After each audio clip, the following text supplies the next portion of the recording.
मुख्यमंत्री महोदय बताने की कृपा करेंगे कि राज्य में हत्या, बलात्कार, सामूहिक बलात्कार, अपहरण, डकैती, लूट, महिलाओं और अनुसूचित जातियों के लोगों के विरुद्ध 2019 से दिसंबर 2024 तक दर्ज किए गए अभियोगों की संख्या का विवरण। नहीं, आप सिर्फ नंबर बोलिए ना, सिर्फ नंबर बोलिए।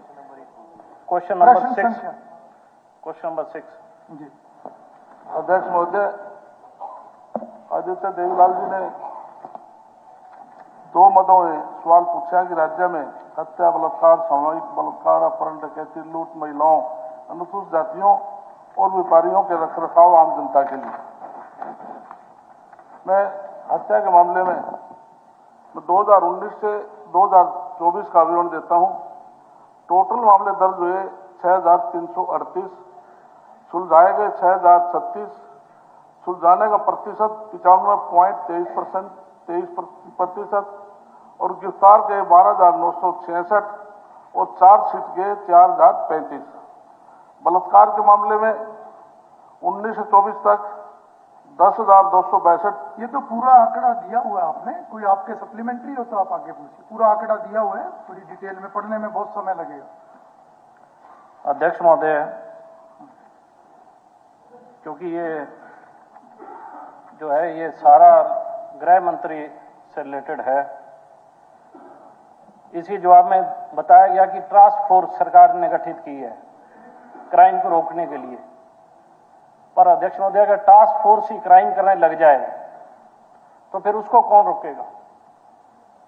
आदित्य जी, अगर टास्क फोर्स आदित्य जी, आपने एक आंकड़ा आपने पूछा है, डिटेल आपने पूछी है, और उसमें अगर आपको लगता है कि और कोई जानकारी, आपको स्पष्टीकरण या कोई ऐसा चाहिए तो वो पूछिए। ये तबसरा नहीं, प्रश्नकाल है। अध्यक्ष महोदय, क्या तो बताइए। कई ऐसे मामले हैं जिनमें सरकार की जो कानून व्यवस्था जो प्रदेश की है वो बहुत दयनीय हालत है, और उसी के संबंध में मैंने ये सवाल पूछा था कि जो हालात हरियाणा के कानून व्यवस्था पे लेके हैं, क्या उसमें सरकार संजीदगी रखती है? क्या उसमें कोई जवाबदेही फिक्स है?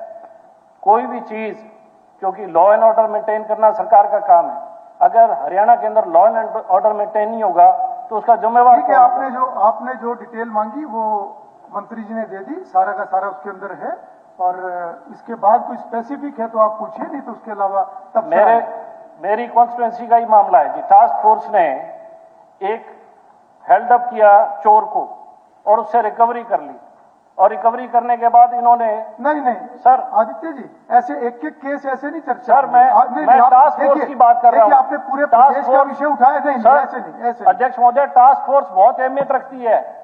हरियाणा की टास्क फोर्स जो है वो बड़े जो बहुत अच्छे लोग हैं उनको इनमें डाला जाता है, जो मेडलिस्ट हैं या जो डिपार्टमेंट ये मानता है कि ये बहुत प्रखर लोग हैं जो चीजों को निकाल के लेके आएंगे। अगर वही ऐसे काम करने लगे तो आमजन का क्या हाल होगा जी? कोई केस है तो वो केस संबंधित कर लें। केस संबंधित बता रहा हूं जी।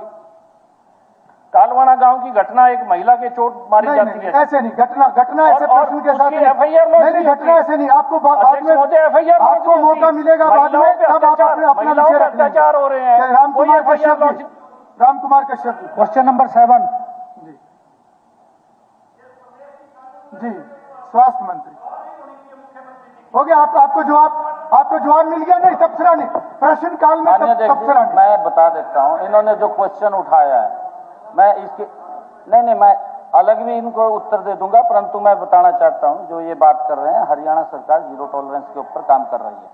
कानून व्यवस्था को लेकर के जो एसटीएफ की बात इन्होंने की है, स्पेशल टास्क फोर्स जिसका गठन किया गया था, माननीय अध्यक्ष जी, उन्होंने जो काम किए हरियाणा के अंदर, जो अपराध पर नियंत्रण पाने के लिए टास्क फोर्स ने महत्वपूर्ण प्रगति की है, जिसमें 2020 से 2024 के बीच कुल 1997 अपराधियों को गिरफ्तार किया है।